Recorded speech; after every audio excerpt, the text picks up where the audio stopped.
Welcome to the Fairest Love podcast, Single Not Stalled, pursuing sanctity in your singleness. This podcast is for Catholic women who find themselves living the single life, whether it by choice, vocation, or circumstance.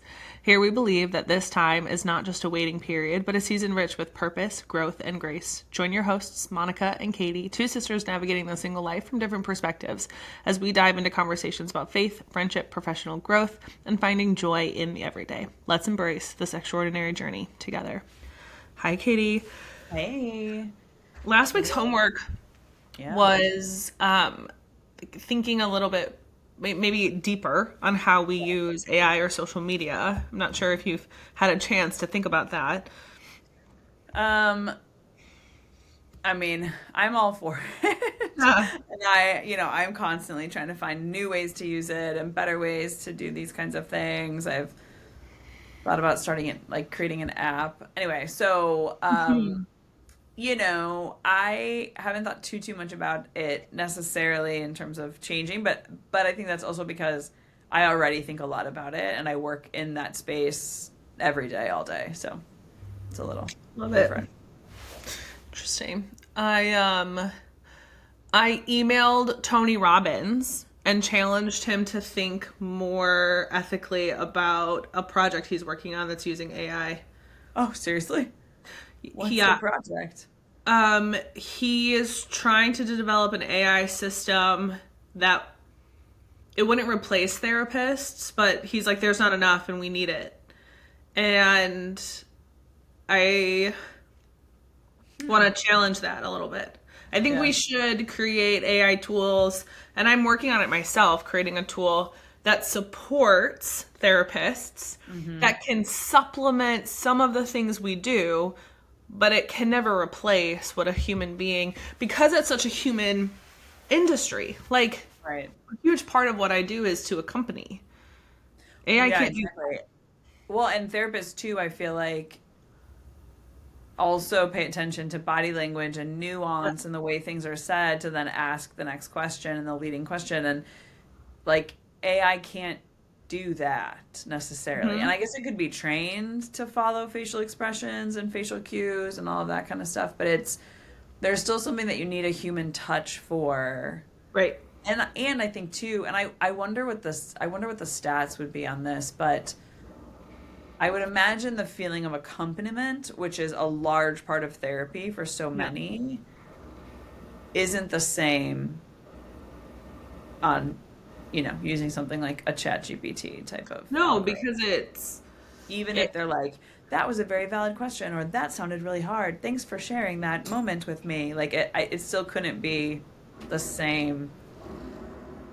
Yeah, it's not the same depth or substance, right? It feels more like textbook when it's coming from an AI platform, and so much of what I do is to help find the nuance of a skill or a theory that applies to your particular life and situation and circumstance, while I'm also holding all of these patterns I'm recognizing, while I'm hearing what you're not saying, while I'm noticing your particular word choice, therapists do a lot that I think people don't know.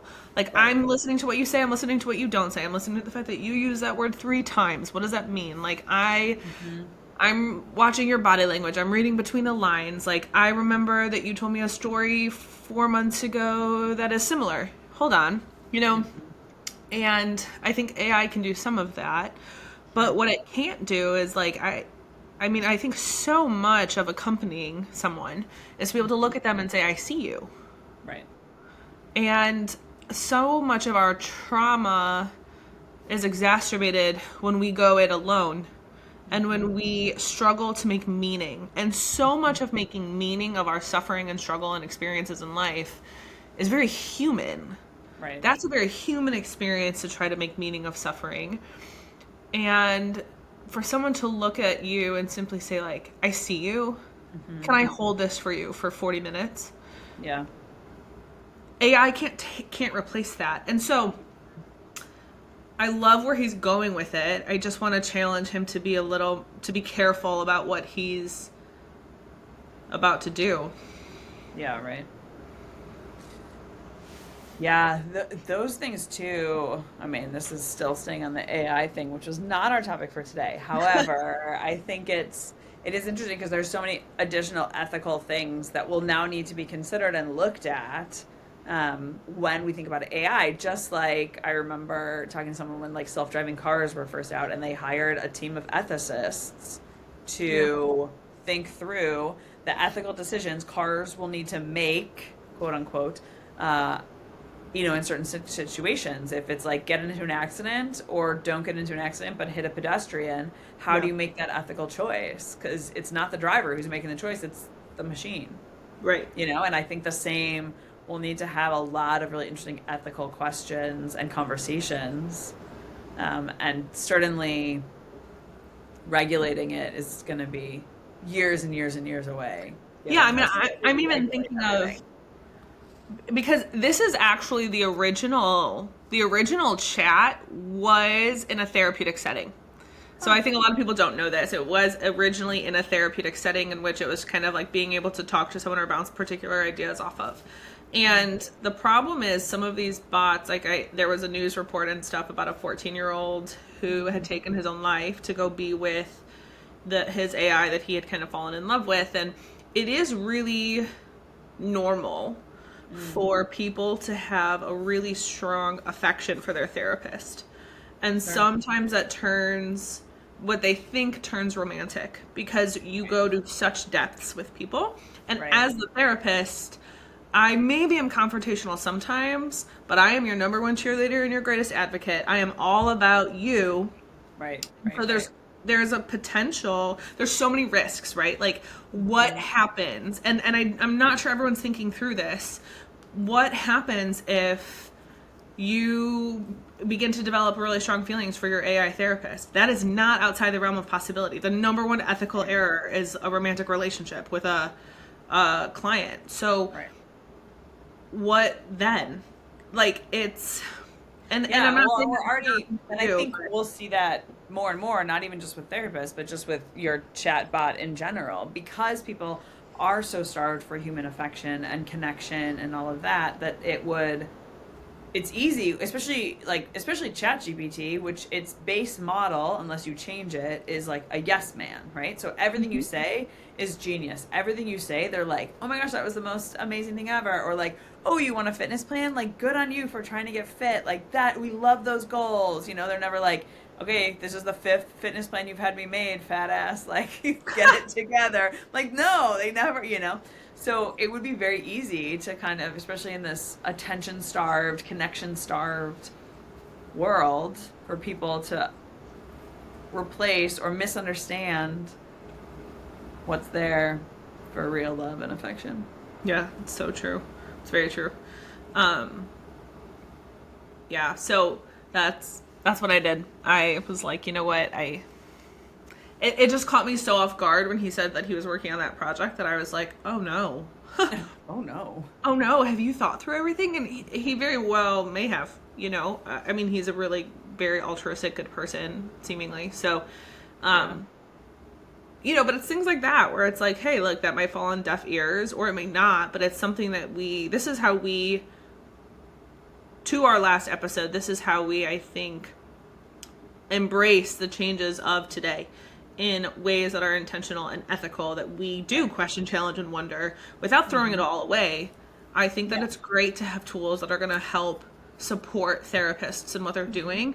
There are too many, there's not enough therapists for the need. It's true. Um, so I think it's a good issue that we're trying to tackle. But anyhow, that's not the topic for today. Today, what we are talking No. about is Today we thought we'd talk about specifically the devotion to Mary Mother of Fairest Love, since her feast day is actually February 14th, which is coming up. But also, we now have a novena to Mary Mother of Fairest Love. So if you wanted to start the novena and do the 9 days, it would start February 6th and end February 14th. So we thought we'd just talk a little bit about the devotion in general, and kind of who she is and why she's awesome. And it was actually, as we were talking about this and AI and the AI relationships, I was like, this is why she's needed more than ever to teach us what real relationships are and real love is and real family is, and not, these AI generated relationships and connections, etc. Yeah, so maybe we can start a little bit by explaining who Mary Mother of Fairest Love is. Sure. She's a very ancient tradition in our church that we're trying to bring back devotion to her because I think that, I mean, she was made for times such as these. Like, Hmm. Yeah, absolutely. It comes from actually a line from the book of Sirach. Um, that it's actually Sirach 24:24. It's easy to remember that way. And it says basically, I am the mother of fair love and of fear and of knowledge and of holy hope. But that first line, I am the mother of fair love, is where it comes from. And fair love is sometimes translated fairest love, fair love, beautiful love. There's all sorts of translations because obviously it was not originally written in English. Uh, what? so, but the idea behind it, this title or this idea of what does it mean to be the mother of fair love is kind of that she perfectly embodies and is the beautiful representation of what true love actually is. It's that self gift. It's that constant fiat. It's that service to those who are in her family and that are under her care, to Joseph, to Jesus.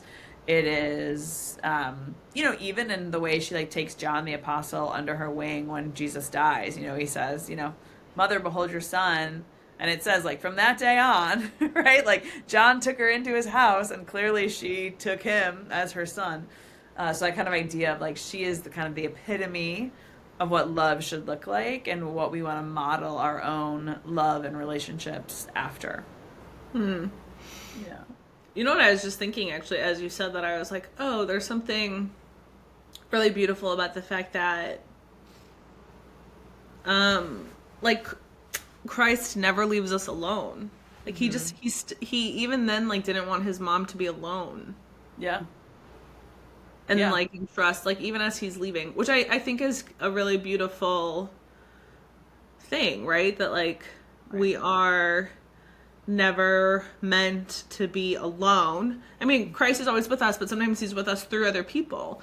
Right. And this, I think we've lost that. I think we have a society, particularly in American culture, that's very individual, Hmm. very individualistic, very career centered.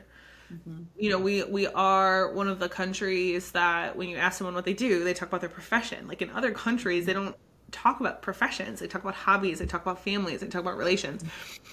So I think it's kind of I mean, I think it's beautiful that this devotion is happening in the United States because the Hmm. United States is the number one world stage influencer. And we so to turn the culture around a little bit and have it be relationship focused, Hmm. love focused, other Yeah. focused is it's a pretty big mission.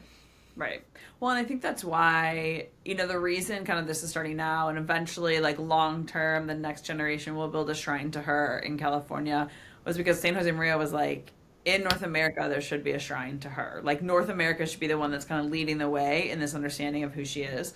And specifically the US, because we do often lead the way in art and culture. You look Mhm. at movies, you look at cinema, you look at all those things. Often they start here and then they move out, right, to other countries and to other places. And we see certain things that were allowed here, certain things that happened here, like even abortion, right, like legalized here and then slowly legalized in all these other countries, right, like that we kind of end up leading the way. And so he sort of saw that and was like, okay, we need like a counter influence to so many of these things, but in the States where we can kind of spread this wave of love instead of this wave of all the other stuff that we're kind of spewing out of here. And then especially like in California, which is why I think eventually, this shrine will be built out in LA, you know, Mm.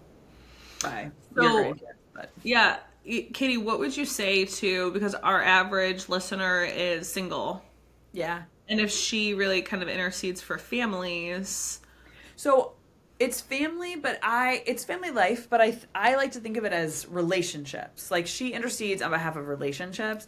And whether you're married or not, I think everyone has family for the most part, and there's always some family need that you have. It's your sick grandma, it's your parent, Mm-hmm. It's a sibling who's going through divorce. It's someone who's fallen away from the church. It's there's all the different things that are there that like you have on your heart.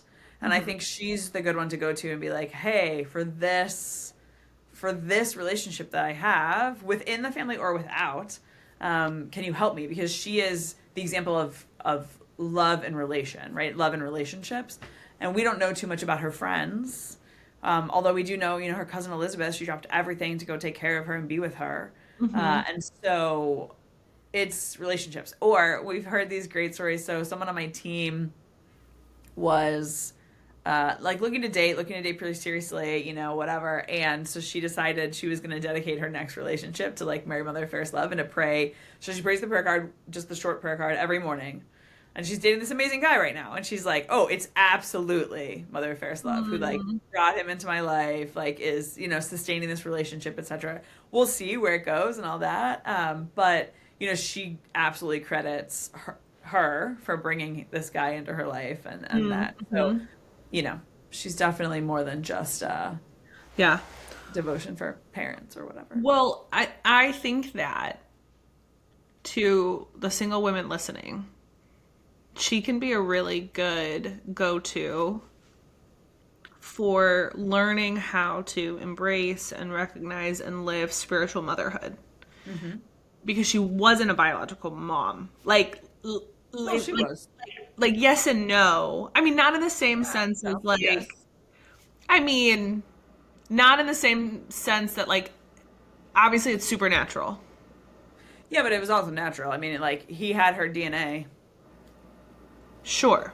and that kind of a thing. So yes, it's true. She didn't have intercourse to be able to conceive him, but everything Right. else like was natural. Like he had her DNA after he was born. She still had some of his DNA in her, as they say all mothers do. You know. True. I think But that a big part of like the apostles and her being with them mhm, and yeah, John was spiritual motherhood. And I think yes. that that would have been her call given that she was a consecrated virgin to the temple, Hmm. if God had not had other plans. And so I Right. think that all women are called to be mothers and Hmm. what that looks like, it's like, ingrained within each of us. And so Hmm. I think that for the single person, they sure you can pray that she brings like the perfect spouse into your life, but we Sure. can also pray to embrace where we are as we are, and Hmm. that sometimes we need teachers and guides to to support our current state in life, which is Hmm. spiritual motherhood. No, it's true. Well, and I think of her as like in general the relationship guru. So even like when I was at Seek this year, I prayed the prayer card one day and I was like, so that I make a really good connection for my business. Mm, Like so I create a relationship, like a connection that way. yeah. And lo and behold, that exact day she brings someone in who's now a client. Like, so I think of her a little bit like that too, right? Like, yes, Yeah. absolutely the spiritual motherhood side of things and like helping us learn how to do that and navigate that, but then also like kind of all relationships in that sense of whether it's a work relationship, a friendship, a romantic partner, family life, right? Like for those like me who are living, celibacy through family life, Mhm. um, or not through family life, but in family life, right? Um, that those relationships too, right? I take them to her, and I'm like, okay, help me out with this, or whatever, and she's great at answering those prayers for sure. Mm-hmm. Have you guys this is the project that you are helping kind of lead? Hmm. I'm curious if you have kind of more stories. Have people been submitting like stories about the way she's been Yeah, working? so people submit some. We haven't gotten. I've heard a lot more through the grapevine than actually like fully submitted through the website, but we did have one, and I don't remember exactly what happened, but a grandmother reached out and said her grandson had been diagnosed with a pretty serious, pretty life-threatening illness, and now I don't remember what it was, but it was serious. And she prayed the prayer card to Mary Mother First Love every day and had her family praying, and he's 100% cured, like totally fine, like Hey, like miracle sized amazing. cure. So we've seen that, and that was just her sick grandchild who she was just desperate to have cured. And he was little. I think he was like 5 or 8, like not even a teenager or anything like that yet. So we've heard that. We've heard lots of relationship, like mending of relationships where people hadn't talked to maybe a sister in 10 years, in a decade, and started praying this, and their relationship was mended. Um, what else have we heard? Oh, we heard one story recently that I absolutely love.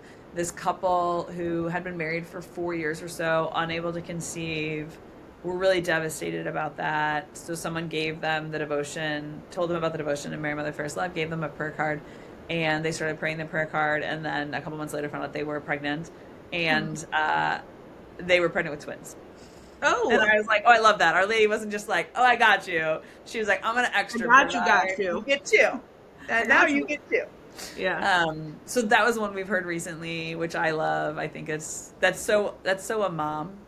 I think too, like Oh, yeah. that anecdote of like, you've been praying for this. You really, I'll give you what you want plus a little bit more. So That is cute. Yeah, yeah. yeah, I do think, I mean, I think it's adorable that her feast day is Valentine's Day.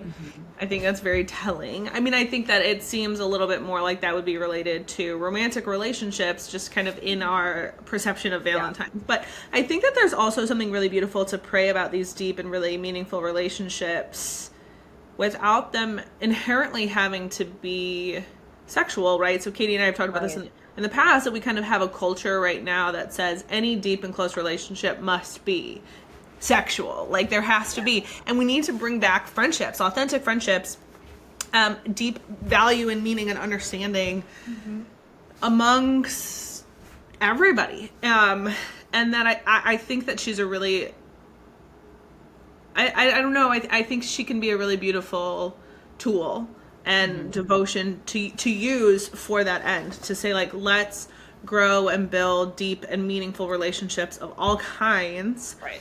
that have deep love, like deep love Agree. and affection. Right. Well, and I That think, yeah, even more so, I think she's a great example of this because she didn't actually have a romantic love, right. right? Like, yes, she was married to Joseph, but, we know they didn't have other children. They weren't together like a married couple is in that sense, right? And so, but she loved Joseph deeply, Yeah. right? Like, it wasn't like Joseph was like, oh, like, like he knew, right? And like she loved him deeply. She loved Jesus deeply. She loved Elizabeth. Like we know the people in her life she loved deeply, and not in a romantic sense, not Right. in, this hypersexualized way that our culture makes all relationships be today. That really it was, in this very loving and affectionate way, very Yeah. profound.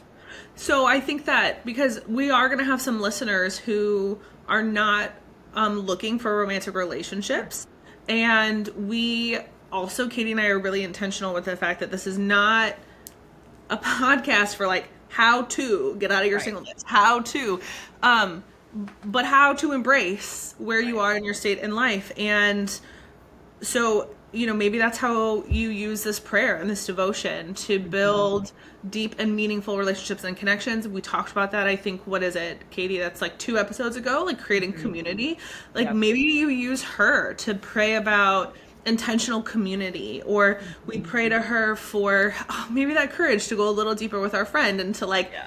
hit that vulnerability and that openness and that love, so that we can be, because it takes courage. And so Right. the more we can get supports and Right. have this, I don't know, like role model and cheerleader and confidant who did it, who Right. did it and who does it, who continues to intercede for us in that way, I think is just, I mean, it's definitely an advantage we have over people who It's aren't true. using her. Well, and I think that was a little bit the thought behind the novena. So for the last 2 years, we've been trying to put together a novena to Mary Mother of Fairest Love. We couldn't find one. We were trying to find one that existed before, since it's an ancient devotion that's kind of fallen out of practice. There probably was one, but we have not found one. So then we decided to try and write one. We had a first draft of it, and it just felt too, um, I want to say lofty and unattainable. Like it sounded very much like a beautiful prayer, but not something that was super attainable. So we decided we were gonna like dial it back and make it a much more attainable prayer for the world today, etc. And I had the great honor, I guess, of writing the novena. So when putting the novena together, what I decided to do, because at first the thought was from the team that it would focus specifically on those who are married, like those who are living in traditional family life, right? Husband, wife, that kind of a thing. But the more we thought about it, the more we're like, no, we want this to be a novena that could apply to anybody: single, married, widowed, never getting married, hope to get married, was married, whatever it was. Um, and so what we decided to do with the novena was focus each day on a different aspect of Our Lady's fairest love. So that each day it's something that you and I and our married sisters could learn from, or brothers, obviously. So for instance, like day one is everyone has like a one liner, and it says, day one, Mary, Mother of Fairest Love, increase my love for God. And that one is all about like the great love she had as the daughter, mother, and spouse of the Trinity, and asking her to help us learn to love God in these ways. Day two is to bring unity to my family, and that's not necessarily family because I have a spouse, but it could be just the biological family that I was born into, or for me, the spiritual family that I'm part of. Um, Day three is help me avoid counterfeit forms of love. That our country and our world often is filled with these counterfeit forms. And so, her heart was never tied down by those things. And so asking her for that help. Day four, teach me to sacrifice my will to God's will. Understanding that, in our freedom, our will is God's will, but being open to that fiat in our own life. Day five, give me greater joy in my vocation to family life. That all of us, no matter if we're married or not, have a vocation to live in family life. We have a vocation to live in community that we were called to by being born into a family. And so that. Day six, teach me to love without counting the cost. Day seven, guide me in striving to live virtue in every circumstance.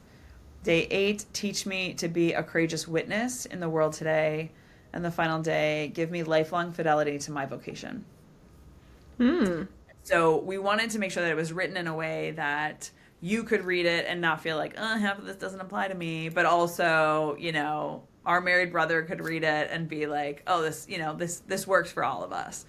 Or, our widowed grandma, whatever, that everybody could. And so I'm really excited about it. It's, you can find it on the website. So if people want to do the novena starting February 6th, you can find it on our website. We'll also have it on Fairest Love's Instagram account. We're going to have different guests read the novena each day on the account. So we'll have Awesome. that as well. Yeah.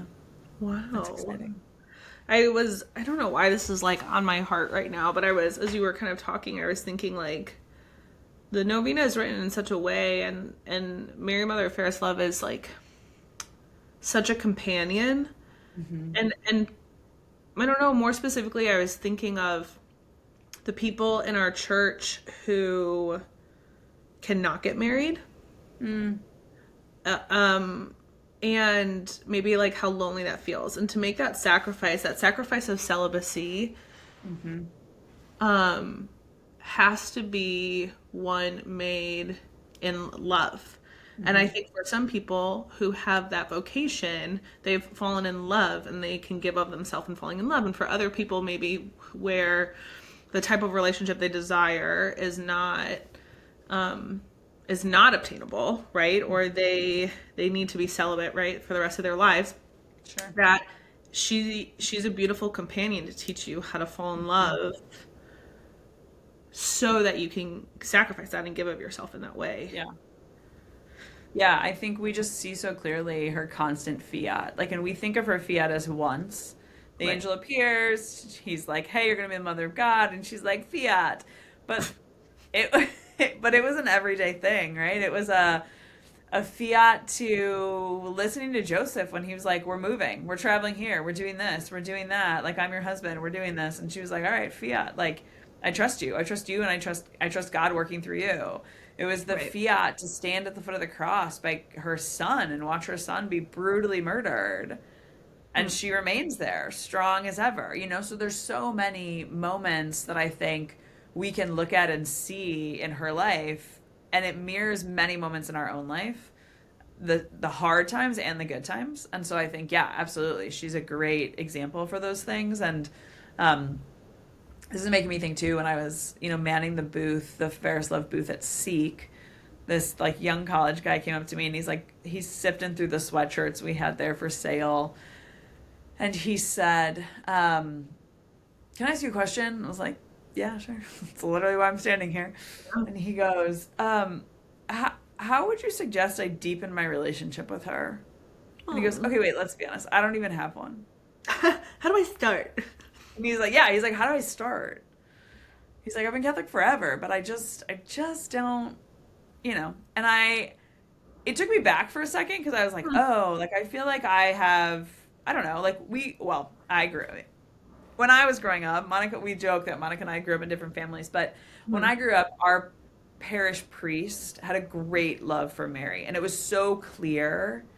Um, and it was just so present that I feel like from the time I was very little, I knew like a great love for her because of him.